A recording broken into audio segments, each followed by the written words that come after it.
अच्छा, उसका पता नहीं, उसके पापा का ही तो सिलेक्शन पॉइंट है। सिलेक्शन पॉइंट की फैमिली का है ना, पापा उसी के पापा का थोड़ी है। दो है और पूरे से पापा का है सिलेक्शन पॉइंट यार। ऐसा आप ही बोली।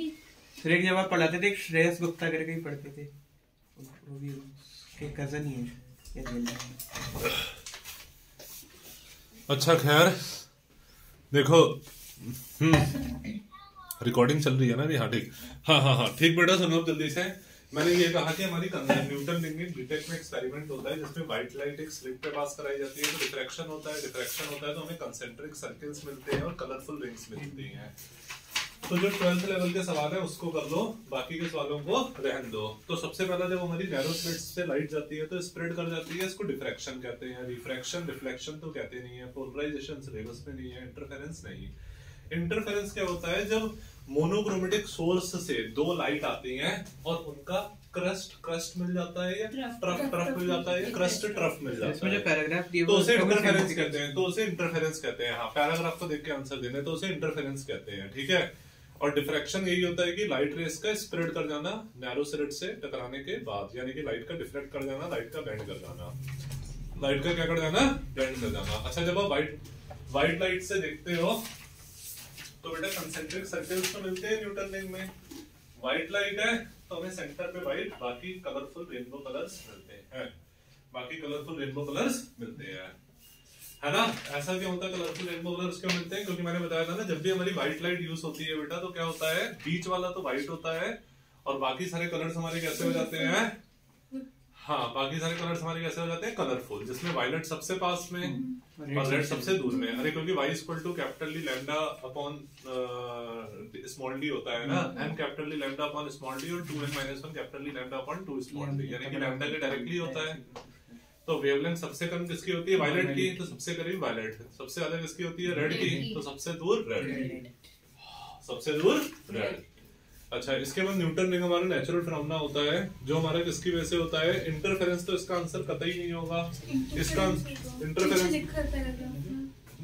आंसर इंटरफेरेंस कैसे? इंटरफेरेंस पैटर्न, रिफ्लेक्शन लाइट है, स्फेरिकल सरफेस।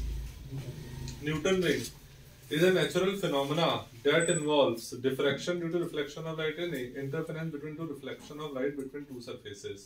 ये होगा। हाँ, अरे न्यूटन रिंग जो हमें दिखती है ना बच्चों, न्यूटन रिंग के अंदर हमारा होता क्या है? सुनो, यही होता है। हाँ, न्यूटन रिंग में इंटरफेरेंस ही होता है हमारा। न्यूटन रिंग में हमारा basically reflection of light rays हो जाता है दो सरफेसेस से, उनका इंटरफेरेंस होता है। जैसे कल मैंने आपको बताया था मसलिन क्लॉथ का, मसलिन क्लॉथ कल आप आई नहीं थे, उसका बताया था ना मैंने। या फिर पानी के ऊपर ऑयल की ड्रॉप्स पड़ी हैं, पानी के ऊपर क्या पड़ी हैं?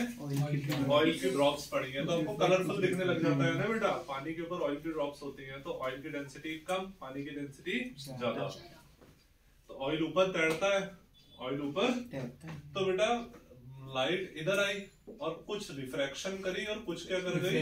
रिफ्लेक्ट। अब इधर भी कुछ रिफ्लेक्शन हो गया, तो इन दोनों रिफ्लेक्टेड लाइट रेस का इंटरफेरेंस होता है। इन दोनों रिफ्लेक्टेड लाइट रेस का क्या होता है? इंटरफेरेंस। इन दोनों रिफ्लेक्टेड लाइट रेस का इंटरफेरेंस होता है, तो जिसकी वजह से आपको कलरफुल बैंड्स मिलते हैं। क्या मिलते हैं? कलरफुल बैंड्स मिलते हैं। क्या मिलते हैं? Colourful bands. तो यही इसके अंदर होता है। न्यूटन रिंग में भी इंटरफेरेंस होता है, reflection of light between two surfaces. Reflection of light between two surfaces, reflection of light between two surfaces, उनका क्या होता है बेटा? इंटरफेरेंस होता है न्यूटन रिंग में भी। ठीक है, अरे फाइन। अच्छा, इसके बाद देखो, हाँ, अगर thin slice is cut out of a glass cylinder along a line parallel to its axis, the slide is placed on a flat glass plate and observe interference fringes from this combination with the circular. अरे यही इसके अंदर arrangement हो गया। आपने glass को इस तरीके से कट करा, ऐसे करके रख दिया, अब लाइट इस पे पड़ेगी, क्यों हो गए? देखो बेटा, लाइट इधर पड़ेगी, यहाँ से रिफ्लेक्ट होगी, कुछ इधर रिफ्रैक्ट होगी, फिर यहाँ से भी रिफ्लेक्शन होगा, तो इन दोनों रिफ्लेक्टेड लाइट रेस का इंटरफेरेंस होगा। इन दोनों रिफ्लेक्टेड लाइट रेस का इंटरफेरेंस होगा। अरे बेटे, इन दोनों रिफ्लेक्टेड लाइट रेस का विसिबिलिटी क्या होगा? इंटरफेरेंस होगा। इन दोनों रिफ्लेक्टेड लाइट रेस का इंटरफेरेंस। ठीक है, हाँ, इन दोनों रिफ्लेक्टेड लाइट रेस का इंटरफेरेंस होगा, तो जिसकी वजह से इन दोनों रिफ्लेक्टेड लाइट रेस का तो नहीं बनी है। इन दोनों रिफ्लेक्टेड लाइट रेस का इंटरफेरेंस होगा, जिसकी वजह से आपको फिर ये मिलता है, ठीक है, सर्कुलर मिलेंगी फ्रिंजेस। न्यूटन रिंग में भी तो यही होता है। अरे न्यूटन रिंग्स में भी यही होता है। Yes, अरे न्यूटन रिंग एक एक्सपेरिमेंट होता है, इंटरफेरेंस का ही एक एक्सपेरिमेंट होता है, जिसमें दो सरफेसेस पे रिफ्लेक्शन होता है और उन दोनों रिफ्लेक्टेड लाइट रेस का क्या हो जाता है, नहीं उन दोनों रिफ्लेक्टेड लाइट। इतनी चैटिंग कौन कर सकता है आखिर, ठीक है। उन दोनों रिफ्लेक्टेड लाइट रेस का इंटरफेरेंस हो जाता है, उन दोनों रिफ्लेक्टेड लाइट रेस का क्या हो जाता है, इंटरफेरेंस हो जाता है। अरे बेटा ठीक है, क्या हो जाता है, इसलिए आपको फ्रिंजेस कैसे मिलती है, सर्कुलर। अच्छा, दो लाइट सोर्सेस कोहेरेंट कब होती है बच्चों, दो लाइट सोर्सेस कोहेरेंट तब होती है जब उनकी सेम फ्रीक्वेंसी होती है। क्या होती है, उनकी सेम फ्रीक्वेंसी होती है, कांस्टेंट फेज डिफरेंस होता है, same frequency and constant phase difference. इसमें केवल क्या लिखा है, सेम फ्रीक्वेंसी। यार फेज इसका बी होगा, नहीं इसका होगा ए होगा, इसका गलत आंसर दे रखा है, ए होना चाहिए। अरे सेम फ्रीक्वेंसी और कांस्टेंट फेज डिफरेंस भी तो होना चाहिए। इन्होंने लिख रखा है कि केवल एम्पलीट्यूड से कोई मतलब नहीं, एम्पलीट्यूड तो कम ज्यादा हो सकता है। Same frequency and constant phase difference, same frequency and constant phase difference. अरे ठीक है बच्चों, same frequency and constant phase difference. अरे सेकंड वाले क्या था, कौन सा सेकंड वाले का मुन्नू था, वो सीरीज वो हाँ, concentric ring pattern of rainbow colours, ठीक है। और सर फोर्थ वाले का था वही सर्कुलर। अरे दो रिफ्लेक्टेड लाइट रेस का इंटरफेरेंस होता है, तो जिसकी वजह से आपको सर्कुलर रेनबो कलर्स वाली रिंग्स दिखती हैं, रेनबो कलर्स वाली रिंग्स दिखती हैं, और वो कैसी होती हैं, सर्कुलर। कैसे होती हैं, सर्कुलर।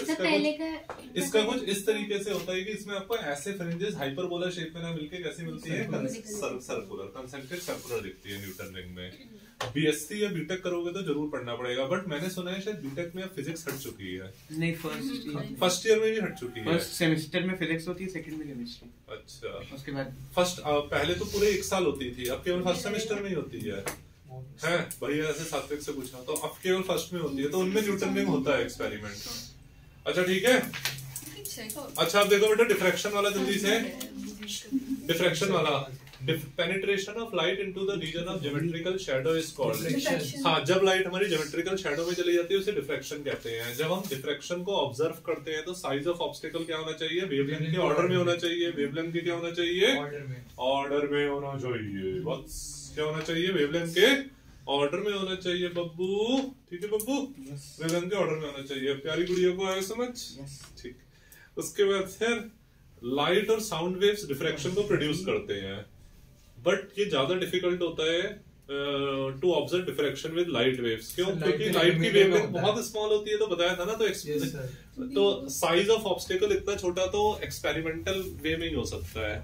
अरे बेटा लाइट की वेवलेंथ बहुत ज्यादा कम होती है, लाइट की वेवलेंथ बहुत ज्यादा कम होती है, तो इसके लिए आपको ऑब्स्टिकल का साइज इतना छोटा लेना है, तो वो एक्सपेरिमेंटल पर्पस में ही ले सकते हो। इसलिए लाइट का डिफ्रैक्शन डेली लाइफ में नहीं दिखता, बट साउंड की जो वेवलेंथ होती है वो बड़ी होती है। वो क्या होती है, बड़ी होती है। तो इतना बड़ा ऑब्स्टिकल तो आपको तब भी दिख जाता है, इतना बड़ा ऑब्स्टिकल तो तब भी दिख जाता है। अरे मीटर्स में तो ऑब्स्टिकल ये सब होते ही है ना, तभी तो लाइट डिफ्रैक्ट हो रही है। लाइट पे डिफ्रैक्शन नहीं होता तो इस कमरे के बाहर मेरी आवाज ही नहीं जाती। इस कमरे के बाहर जब आवाज जा रही है, साउंड जा रहा है, यानी कि लाइट का डिफ्रैक्शन हो रहा है, क्योंकि लाइट सॉरी साउंड का, मैं लाइट बोल रहा हूँ मैं, हाँ, यानी कि साउंड का डिफ्रैक्शन हो रहा है, यानी कि साउंड का डिफ्रैक्शन हो रहा है, क्योंकि साउंड वेव्स जो है वो यहाँ से मुड़ रही है, डिफ्रैक्ट कर रही है ना।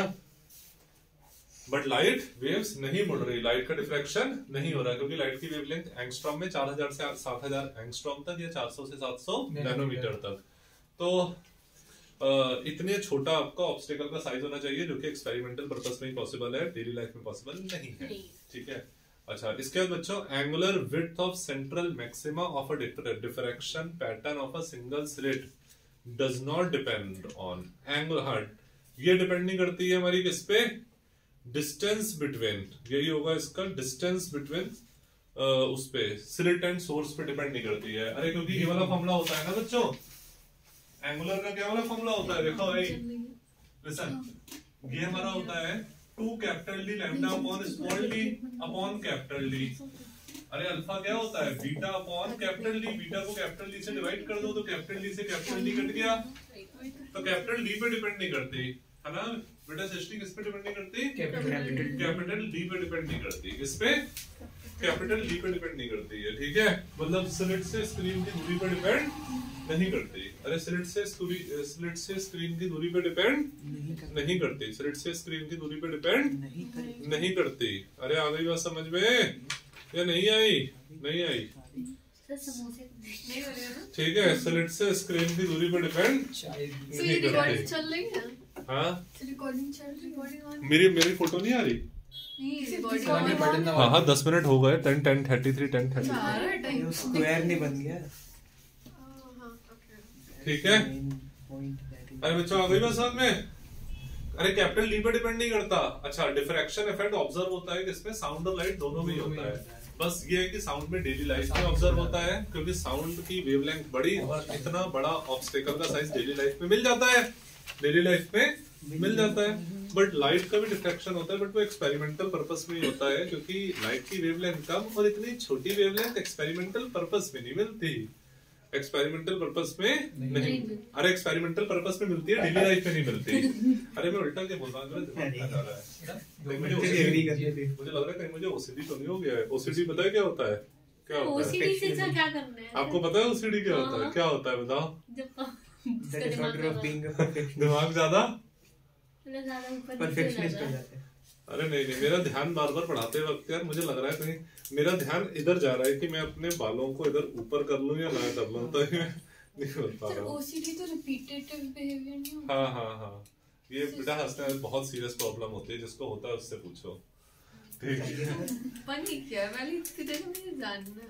हाँ बनी क्या है? नहीं तो सर आप ये बात बताइए, सबने सेंटा की बात कर दी, सेंटा ही बनी नहीं आई। सर एक बात बताइए, जब आप कहीं बाहर जाते हैं आपको कोई गंदगी दिखाई देती है तो आप वहाँ साफ करते हैं? नहीं वो ओसीडी जरूरी थोड़ी ना वही वाली ओसीडी हो। ओसीडी बहुत टाइप्स की होती है, बहुत टाइप की ओसीडी होती है बेटा। कुछ लोगों को ओसीडी किसी टाइप की होती है, बहुत टाइप। अच्छा सुनो खैर मैं क्या कह रहा था वो मैं हाँ मतलब एक्सपेरिमेंटल पर्पस में मिल जाती है डेली लाइफ में नहीं मिलेगी क्योंकि वेवलेंथ कम होती है बहुत।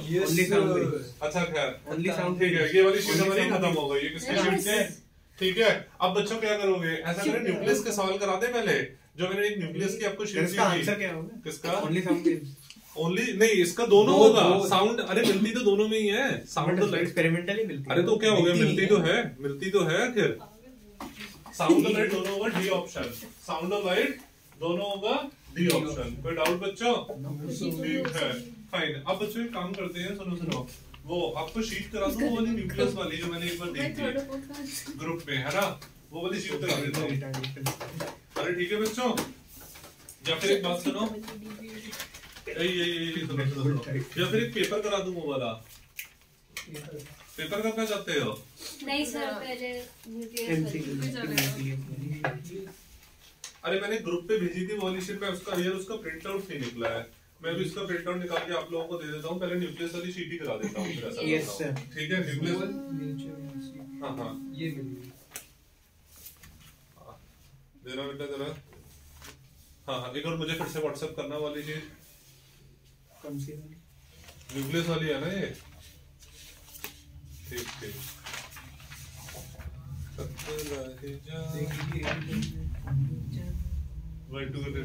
हाँ। इसके आंसर बच्चों लिखते रहो। क्वेश्चंस बाद में घर पे लिख लेना, पहले आंसर्स लिखते रहो इसके। मैं भी आपको इसका प्रिंट आउट दे दे रहा हूँ क्योंकि ये न्यूक्लियर की शीट है बेटा। ऐसे क्वेश्चंस एग्जाम में आ गए आप लोग नहीं कर पाओगे। लिखते रहो प्लीज। हाँ पहला क्वेश्चन है हमारा कि अरे भगवान सृष्टि कितनी चैटिंग करोगे? हे भगवान कौन है ये कोई इतनी दोस्तों से कौन चैट? अच्छा लिखना बेटा न्यूक्लियर फोर्स से निपुलम फोर्स का भी कैरेक्टरिस्टिक बताना है जो डिफर करते हैं। अरे कौन से? सेंट्रल होती है, सेंट्रल नहीं। हाँ तो इसमें लिखना, पहला लिखना बेटा जो इसका हाँ लिखना। हाँ गुड। देखो अरे मैं इसका प्रिंट आउट अभी निकाल रहा हूँ बेटा, अभी दे रहा हूँ प्रिंट आउट। पहले इसको लिखना जरा जल्दी से। वेट अपने नंबर इसको पॉज कैसे करते हैं यार पता है? अच्छा